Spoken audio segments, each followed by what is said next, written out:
Pode começar. Bom dia novamente, meu nome é Mariana, eu sou aluna do Terceira Edificações, orientanda do Aender, da Liana também. E o nosso trabalho é sobre direitos humanos e cidadania nos contos de Olhos d'Água, da escritora Conceição Evaristo. Não passa? É o de baixo. Ah, tá, desculpa. Então, o objetivo da geral da pesquisa é analisar os contos da obra Olhos d'Água, buscando apontar os grupos que foram historicamente desumanizados, marginalizados e que enfrentam essa condição de subcidadania na nossa sociedade, que eu vou abordar mais para frente melhor. Os objetivos específicos, entender o processo dessa marginalização, principalmente de pessoas negras e pobres, que é o que o livro retrata, que são considerados cidadãos inferiores, né, subcidadãos na nossa sociedade. E compreender como acontece esse processo de exclusão e de discriminação desses grupos e por que os direitos humanos não são efetivados da mesma forma. Então, antes de falar da subcidadania, eu acho importante a gente entender que a cidadania é um conceito socialmente construído. Então, por mais que haja formalmente o reconhecimento da cidadania, formalmente as pessoas sejam cidadãs, a realização plena vai além disso. É uma questão muito mais moral, porque no Brasil, a cidadania ela é incompleta. Algumas pessoas são consideradas menos cidadãs ou cidadãs inferiores do que outras pessoas. E aí a gente entra no conceito do Gessé, que é um sociólogo brasileiro, da subcidadania. Ele vai explicar como uma espécie de ideologia invisível do capitalismo acarreta na exclusão de certos grupos e na legitimação da desigualdade desses grupos. Então ele vai retomar um conceito de um outro sociólogo francês, o Pierre Bourdieu, que ele vai falar do hábitos. De uma forma muito simplificada, o hábitos seria o conjunto de valores, de práticas, de comportamentos que uma pessoa constrói ao longo da vida dela, baseado no meio social que ela vive, do círculo social em que ela está inserido, e como isso, de certa forma, molda a forma como essa pessoa vê o mundo, como ela age nesse mundo, como ela se vê na sociedade. E aí, pegando esse conceito, o Gessé vai falar de um hábitos precário, ou seja, como a falta de acesso a esses critérios de valorização que consideram uma pessoa um cidadão pleno vai acarretar numa série de falta de oportunidades. Então, uma pessoa que nasce em um contexto de privilégios, que tem toda uma bagagem cultural, de conhecimentos, ela vai ter uma valorização social muito maior, uma possibilidade de ascensão, de oportunidades, do que uma pessoa que vem de um contexto de precarização, né? E que se vê limitada pela falta de acessos e de oportunidades. Ele vai falar que esse hábitos precário, ele vem, por exemplo, de um resultado de um abandono histórico pós-abolição. Então, não teve uma política pública de reintegração daquela parcela social. Isso acarretou, né, nesse grupo sendo cada vez mais empurrado às margens da sociedade e não tendo acesso a muitos direitos, etc. Esse grupo ele vai chamar de ralé estrutural, porque de fato é uma estrutura, digamos assim, até que estruturante, no sentido de que ela se autoalimenta, né? Ela se reproduz e reproduz desigualdades. Então, graças a toda essa falta de acessos, de oportunidades, essas pessoas não se enquadram nos critérios implícitos de valorização social do capitalismo moderno. E isso acarreta na legitimação de desigualdades.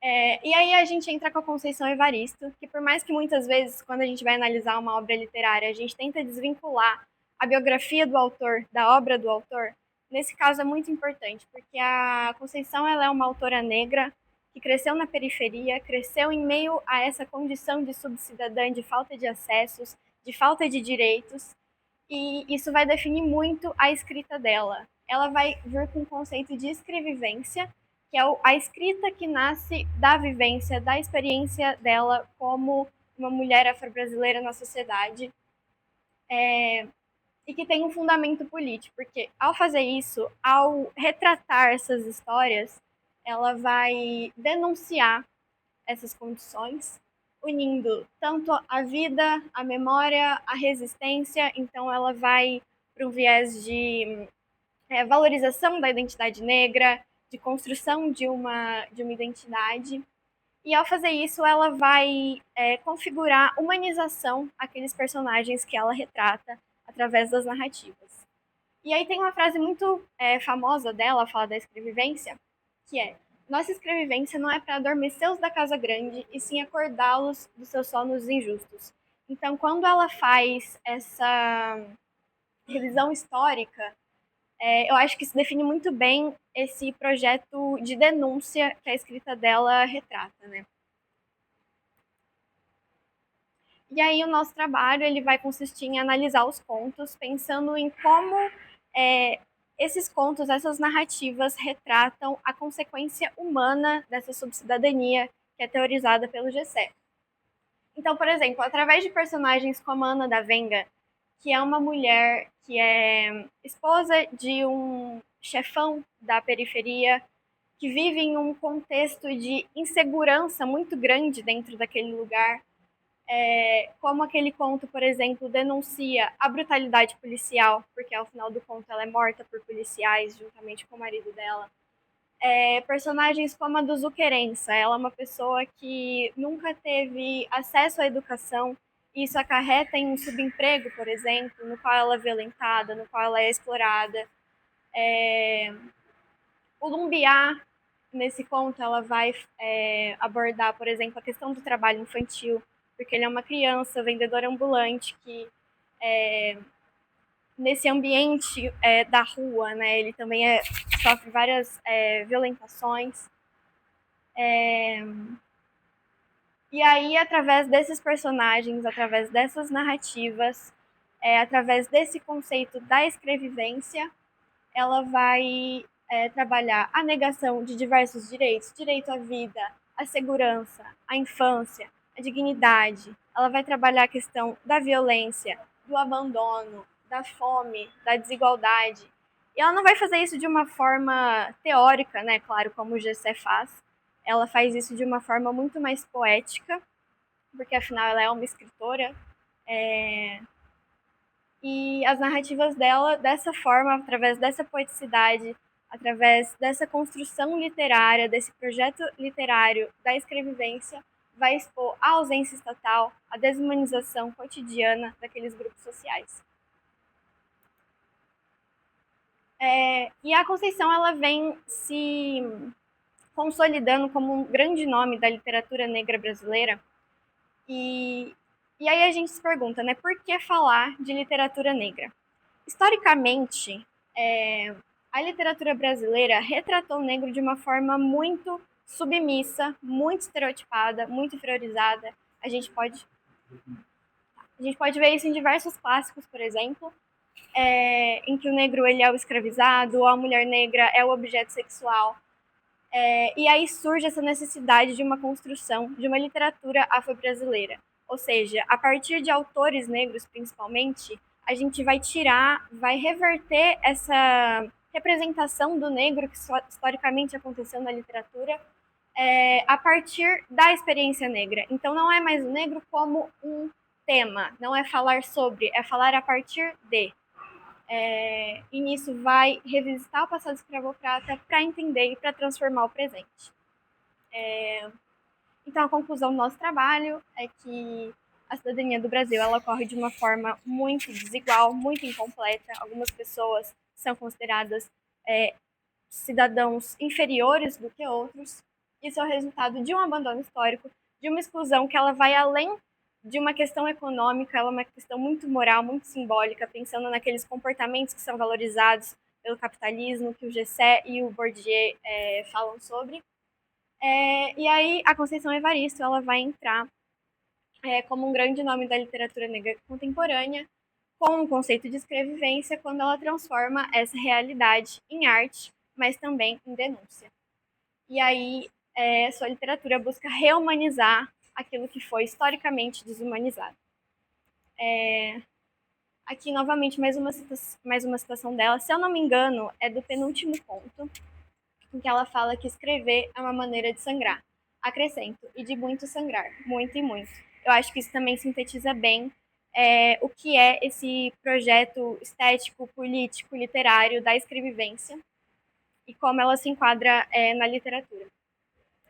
Aqui os agradecimentos. Ah, essa não é a versão que eu mandei, né? Não, eu acabei esquecendo Ah, de tá, colocar. tudo bem. Eu tinha colocado as referências também bibliográficas. Então, primeiramente, eu queria agradecer aos meus orientadores, ao Aender e à Liana, e, claro, ao Instituto de Votuporanga e ao PIBIX pelo financiamento da pesquisa. E é isso. Obrigado, Mariana. Pessoal, alguém tem alguma questão? Gente, vamos, porque senão só eu fico questionando. Muito parabéns, eu acho que você falou muito bem e esse tema ele é muito importante atualmente porque a gente vê muito desses coaches aí falando da meritocracia, né? Uhum. Se você quiser, você consegue, né? Hoje nunca foi tão fácil ficar rico, não sei o quê. Quando na verdade tem todos esses aspectos, né, estruturais aí que na verdade é todo um processo, né, pra gente desmontar eles. Eu queria só acrescentar essa questão da meritocracia que a gente vê muito hoje se falando e de como isso na verdade é uma baboseira, né? Nesse Sim. sentido. Então, parabéns pela apresentação. Obrigada. Não, eu acho que, principalmente com a análise do GCA, a gente percebe como vai muito além do individual, né? É toda uma questão estrutural que vai te colocar em certos lugares, né, sociais. Então, achei esse comentário muito pertinente. Bom dia. Bom dia.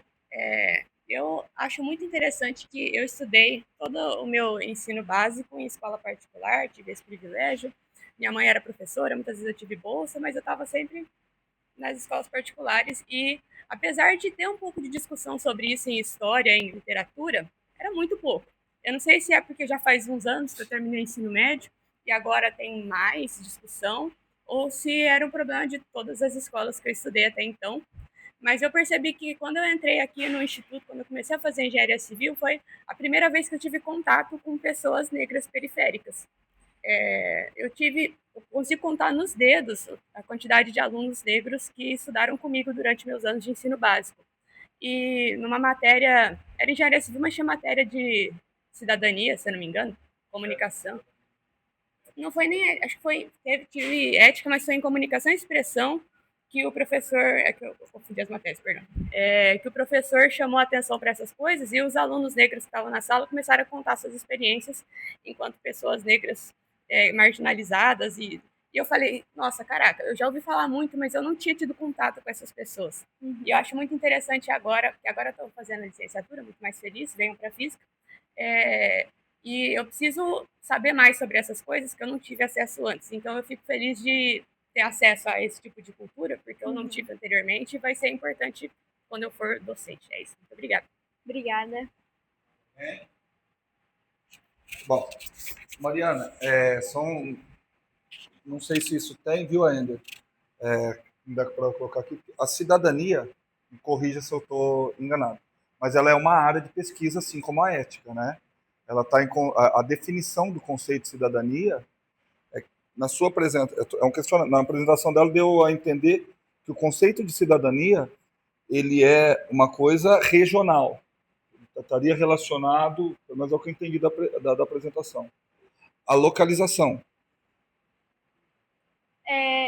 Então, a cidadania ela é um conceito que é muito antigo, né? Desde a Grécia Antiga a gente tem uma definição do que é ser cidadão, mas de lá para cá, espero que eu esteja falando certo, mas de lá para cá houveram muitas mudanças. Então a gente tem a questão dos direitos sociais, civis, políticos, mas o que eu quis dizer com a minha definição da cidadania ser um conceito socialmente construído foi que, apesar de que haja, por exemplo, por mais que uma pessoa da periferia e uma pessoa de uma elite sejam ambas cidadãs formalmente iguais, a forma como a cidadania garantida, na questão de efetivação de direitos, ocorre diferente para esses dois grupos.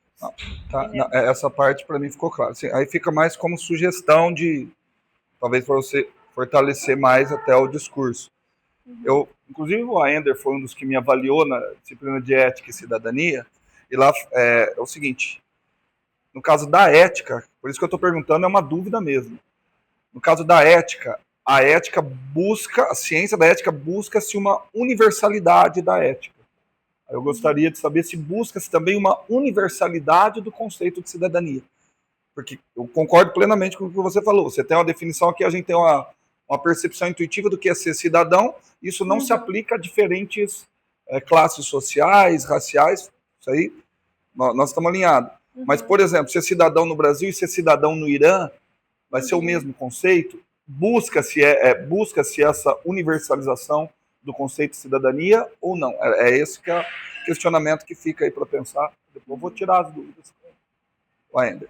Mais uma vez, cara, mais um aluno do ensino médio, eu não sei de onde vocês acham, assim, apresentação também muito, assim, num nível muito, muito alto, muito além do que eu esperaria para um aluno de ensino médio, fala com muita fluidez, assim, parabéns mesmo aí para os professores.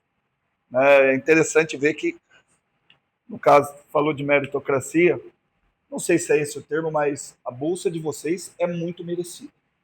Vocês, assim, é um negócio muito merecido ver o nível de comprometimento e de desenvolvimento de vocês, tá bom? Então, salva de palmas.